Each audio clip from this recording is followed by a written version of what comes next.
Hello students, my self doctor Narayan sir.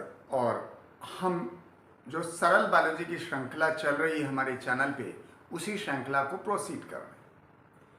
हम लोग पिछले लेक्चर्स में पढ़ रहे थे डाइजेस्टिव ग्लैंड्स के बारे में, और हम लोगों ने लास्ट वीडियो में पढ़ा था सलेवरी ग्लैंड को, और आज हम पढ़ेंगे लिवर को। लिवर जब भी शब्द इस्तेमाल होता है, इसका मतलब टेक्निकली हम हिपैटिक शब्द कहते हैं।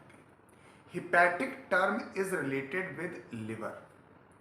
तो पहला सवाल आता है, लिवर हमारे शरीर की सबसे बड़ी ग्लैंड है, the largest gland of the body, पहली बात।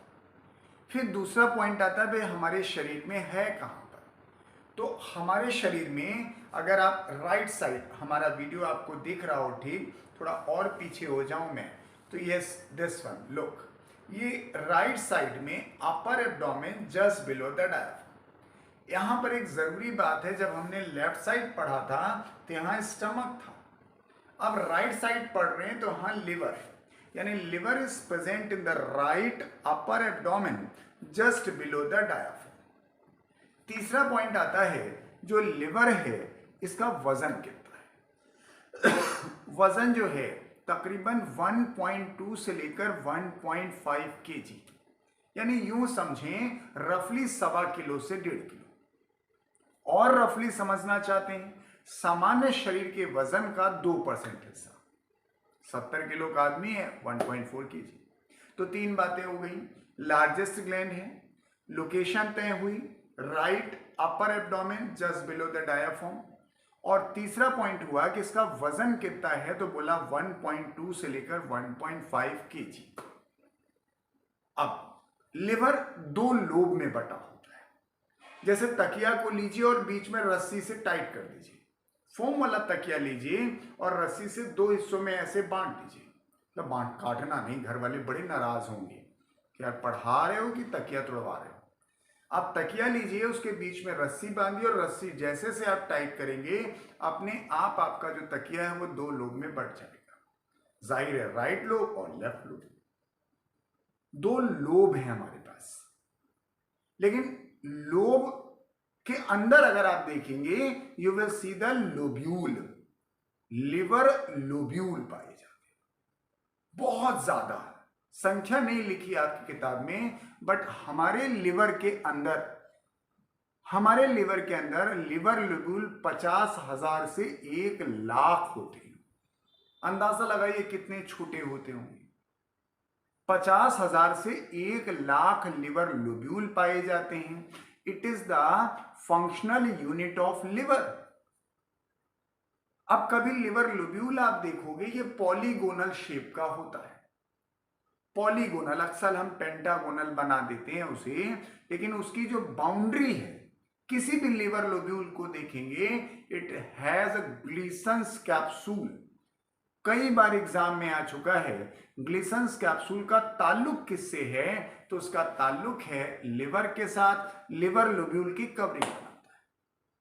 तो आपने लिवर पढ़ा, लिवर का लोब पढ़ा, लोब के अंदर लोब्यूल पढ़ा। अब किसी भी लोब्यूल को देखिए, उसके अंदर बहुत सारी लिवर सेल्स पाई जाएंगी। भाई सेल्स नहीं होंगे तो ऑर्गन लिवर कैसे बनेगा। तो वहां पर जो सेल्स पाई जाती हैं उसे हम लिवर सेल कहते हैं या हिपैटिक सेल कहते हैं। जो लिवर सेल्स होती हैं वो रस्सी नुमा अरेंज्ड होती हैं, ऐसे गुच्छे में नहीं होती, वो लाइन से रस्सी नुमा होती हैं। हर लोब्यूल के अंदर सैकड़ों लिवर सेल्स होती हैं, लेकिन all are present in a form of thread. The term is cord. उसको हम लोग नाम देते हैं कॉर्ड, रेडियस के अलॉन्ग है। तो लिवर सेल्स यानी hepatic cells are present in form of cord. अब लिवर सेल का सबसे महत्वपूर्ण काम तो बहुत है, लेकिन तेरी किताब में ज्यादा नहीं लिखी। तो जो लिवर सेल्स होती हैं वो बाइल का फॉर्मेशन करती हैं। बाइल, जिसके बारे में आगे मैं पढ़ाऊंगा, एक ऐसा डाइजेस्टिव जूस है जिसमें कोई एंजाइम नहीं है, लेकिन फिर भी इसका बड़ा महत्व है। इसके कुछ ऐसे काम हैं जो वहां डाइजेस्टिव एंजाइम नहीं है, फिर भी really very important in the process of digestion. तो जो हमारी लिवर सेल्स होती हैं ये बाइल बनाती हैं और बाइल बना के महीन महीन नलियों में डाल देती हैं। उन जो महीन महीन नलियां होती हैं राइट लोब की एक साथ इकट्ठी होती हैं, लेफ्ट लोब की एक साथ इकट्ठी होती हैं and they form the left and right hepatic duct. यानी हिपैटिक डक्ट जो लेफ्ट और राइट है ये दोनों अपने अपने लोब से जो लिवर सेल्स हैं जो कॉर्ड के फॉर्म में हैं उनसे बाइल इकट्ठा करती हैं और अब दोनों left and right hepatic duct मिल करके बनाती कॉमन हिपैटिक डक्ट। ध्यान रखिएगा, लेफ्ट लोब से जो आएगी वो left hepatic duct, right lobe से जो आएगी वो राइट हिपैटिक डक्ट। दोनों हिपैटिक डक्ट जब मिल जाएंगे तो बनेंगे कॉमन हिपैटिक डक्ट। फिर वो बाइल को लेकर जाती है गॉल ब्लैडर के पास। Is a muscular sac like structure, liver का पार्ट नहीं है लेकिन लिवर के साथ एसोसिएट होता है। तो वहां पर जब पहुंचती तो वाया एक डक्ट है, उसका नाम है सिस्टिक डक्ट, बहुत महत्वपूर्ण है। Cystic duct is related with the gall bladder. यानी बाइल जो बना सेल से निकल के left and right hepatic duct में, फिर कॉमन हिपैटिक डक्ट में, फिर सिस्टिक डक्ट से पहुंच गया गॉल ब्लैडर के पास। किस लिए? स्टोर होने के लिए और कंसंट्रेट होने के लिए। Gall bladder is a muscular sac like structure responsible for storage and concentration of the bile. लेकिन बाइल की जब आवश्यकता होगी डाइजेशन के फेवर में तो बाइल रिलीज करेगा गॉल ब्लैडर। देखिए, लिवर सिक्रीट करता है और गॉल ब्लैडर सिक्रीट नहीं कर सकता। सिक्रीट टर्म वहां इस्तेमाल होता है जहां बने। गॉल ब्लैडर ने तो बनाया नहीं ना, उसने तो दबा के रखा हुआ था। तो उस बाइल को रिलीज करेगा गॉल ब्लैडर पहले सिस्टिक डक्ट में और वही cystic duct common hepatic duct के साथ मिलकर के बनाएगा आगे common bile duct. Common bile duct is formed by union of cystic duct of gall bladder and common hepatic duct of the liver. जो कॉमन बाइल डक्ट यानी CBD है उसे कहते हैं डक्टस कोलेडिकस। डक्टस मतलब डक्ट, कोले का मतलब bile. और यही कॉमन बाइल डक्ट नीचे आती है, जो पैंक्रियाटिक डक्ट आ रही होती है उसके साथ मिल जाती है। पैंक्रियास से डक्ट आती है, बोलते हैं पैंक्रियाटिक डक्ट। दोनों मिल जाती हैं और फिर बनाती हैं hepato pancreatic duct. Hepato pancreatic duct duodenum में खुलती है, थोड़ा सा फूल जाती है, बनाती हिपैटो पैंक्रियाटिक एम्पुला और उसी जगह पर एक स्फिंक्टर पाया जाता है, उसे नाम देते हैं हम लोग स्फिंक्टर ऑफ ओडाई। बहुत बार पूछा गया है स्फिंक्टर ऑफ ओडाई कहाँ पाया जाता है, तो वो ड्यूडेनम में पाया जाता है। लेकिन ड्यूडेनम में कहाँ? Just at the opening of hepato pancreatic duct in the duodenum. काम ये प्रिवेंट बैकफ्लो।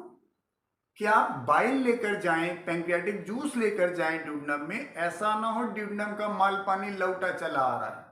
यही काम है स्फिंक्टर का। इतनी बातें तो आपके एनसीईआरटी में लिखी हैं।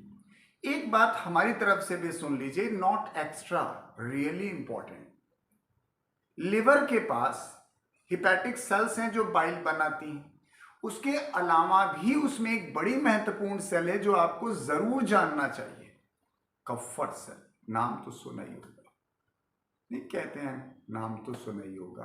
तो कफर सेल एक ऐसी सेल है जो लिवर की में ही पाई जाती है, फैगोसाइटिक सेल है, खा जाती। किसको? डेड एंड ओल्ड आरबीसी को। जो आरबीसी 120 दिन जिनका लाइफ स्पैन है, जब वो 18, 19, 20 दिन हो जाता है तो उसको एक खा जाती है और खा करके लिवर सेल की मदद से ही बाइल बनाती है। जो बाइल पिगमेंट बनेगा बाइल में वो इसी प्रक्रिया के थ्रू बनेगा। तो मैं तो शब्द चाहता था कि आपके पास रहे कि Kupffer cells are present in तो liver. Yes, that's all about your liver according to your NCERT. क्योंकि जो मैं सेशन ये कर रहा हूँ ये सिर्फ मैंने 11th क्लास के बच्चों के लिए फ्रेम किया है, या वो 12th क्लास के एकेडमिक बच्चे हों जिनको बोर्ड्स के एग्जाम देने हैं, और या वो नीट की प्रिपरेशन कर रहे हैं। इसके बियॉन्ड अगर किसी को फायदा हो जाता है तो वो उनकी किस्मत है। लेकिन मैंने लेक्चर्स को जो फ्रेम किया है वो सीबीएसई बोर्ड में चलने वाली जो एनसीईआरटी की बायोलॉजी की बुक है उसी के हिसाब से फ्रेम किया है। फिर भी आप हमें कमेंट सेक्शन में ज़रूर बताएं कि हमारा ये छोटा सा प्रयास आपको कितनी मदद देता है। ये हमारे लिए बेशकीमती कमेंट होगा। यस, चैनल को सब्सक्राइब कर लें, लाइक बटन दबा दें, और सब्सक्राइब करने का फ़ायदा होगा कि जो मैं नए प्लान्स करूंगा, जो नए वीडियोस आपके लिए फ्रेम करूंगा, वो आप तक सबसे पहले पहुंचेंगे। दूसरा कोई आपको बताएगा उससे पहले ही आपको वो पता होगा।